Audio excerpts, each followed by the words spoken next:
नमस्कार। आज के इस अंक में आपका स्वागत है। मैं दिवाकर गोदियाल। आज हम बात करेंगे बिहार की राजनीति को लेकर। बिहार के आने वाले विधानसभा चुनाव को लेकर सभी राजनीतिक दल अपने अपने प्रयास जारी रखे हुए हैं। अब इसी में क्योंकि हम जानते हैं कि बिहार की राजनीति अब तक 3 नामों के इर्द गिर्द रही है, लालू प्रसाद यादव जी, नीतीश कुमार जी और रामविलास पासवान जी। इन 3 नामों के इर्द गिर्द बिहार की राजनीति लंबे समय तक रही है, लेकिन अब ये पीढ़ी का बदलाव है और राजनीति एक पीढ़ी से दूसरी पीढ़ी के हाथों में जाने के लिए तैयार है। एक तरफ लालू प्रसाद यादव जी के पुत्र तेजस्वी यादव जी हैं, जो कि बिहार की राजनीति में सक्रिय हैं, सक्रिय भूमिका में हैं, नेता विपक्ष हैं। साथ ही रामविलास पासवान जी के पुत्र हैं चिराग पासवान जी, जो कि केंद्रीय मंत्री हैं और बिहारी फर्स्ट के नारे के साथ बिहार की राजनीति में सीधी तौर से प्रवेश करने के प्रयास में हैं। साथ ही अगर हम बात करें तो 2 बेहद चर्चित चेहरे बिहार की राजनीति में इस समय पर हैं, युवा चेहरे भी हम कह सकते हैं। जनसुराज पार्टी की स्थापना के साथ, जनसुराज पार्टी के साथ राजनीतिक रणनीतिकार रहे प्रशांत किशोर जी, वे बिहार की राजनीति में सीधी तौर से प्रवेश कर चुके हैं। और दूसरा नाम है कन्हैया कुमार।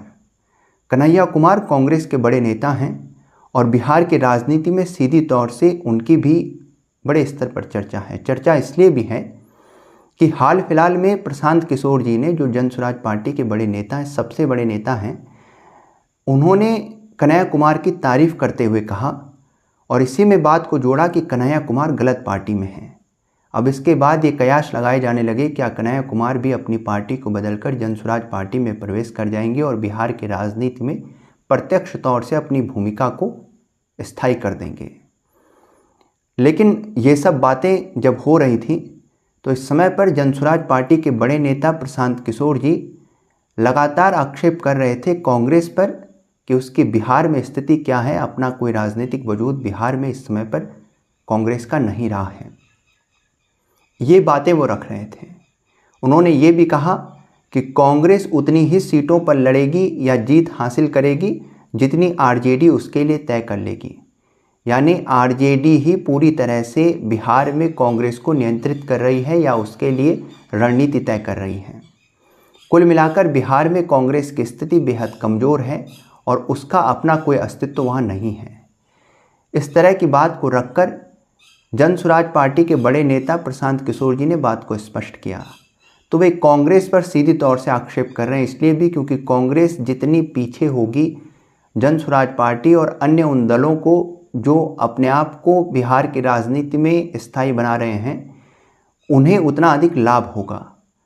तो कांग्रेस को एक तरह से वे आरजेडी के नियंत्रण की पार्टी बता रहे हैं कि आरजेडी के नियंत्रण में कांग्रेस है पूरी तरह से, और आरजेडी जितनी चाहे उतनी सीटें उन्हें उपलब्ध करवाएगी और उसी पर वे चुनाव लड़ेंगे, उसी में उन्हें संतोष करना पड़ेगा।